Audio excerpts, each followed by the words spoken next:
Mr. President, how is the Iran-Israel ceasefire going, in your opinion? I think very good. I think very good.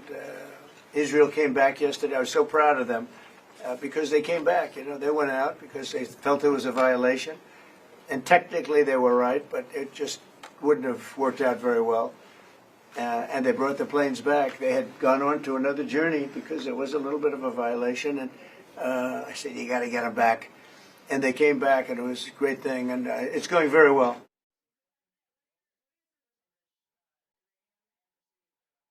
Well, I don't know if they've said that, but I'll tell you, the last thing they want to do is enrich anything right now. They want to recover. And we won't let that happen, number one. Militarily, we won't. I think we'll end up having somewhat of a relationship with Iran. I see it. Look, I've had a relationship over the last 4 days. They agreed to the ceasefire. And it was a very equal agreement. They both said, that's enough. They both said it. But no, they won't do that. The last thing they want to do, Katie, is enrich. They're not looking to... They're not. Can you imagine? After all that, they're going to say, "Oh, let's go and do a bomb."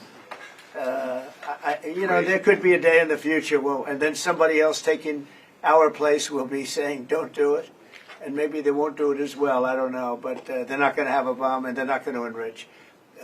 And we believe all of the stuff is down there. We don't think they had nearly the time, because to get that out is a very difficult thing. It's not like moving a package or taking this carpet up and moving it. It's very difficult. It's very dangerous to do.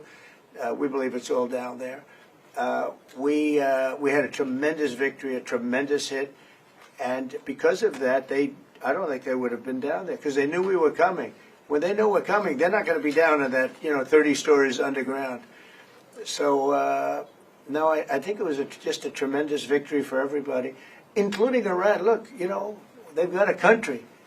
And they've got oil, and they're very smart people, and they can come back. Israel got hit very hard, especially the last couple of days. Israel was hit really hard.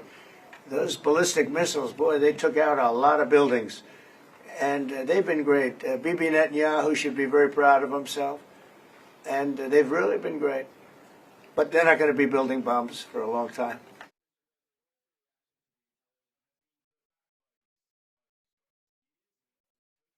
I think basically decades, because I don't think they'll ever do it again. I just don't think they're going to do it. I think they're going to take their oil, they're going to have some missiles, and they'll have some defense. I think they've had it.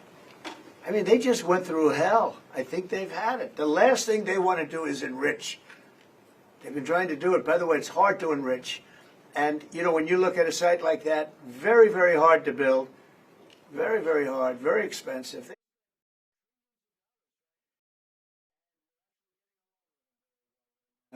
But had we not succeeded with that hit ended the war. That hit ended the war. I don't want to use an example of Hiroshima. I don't want to use an example of Nagasaki. But that was essentially the same thing. That ended that war. This ended that with the war. If we didn't take that out, they'd be fighting right now.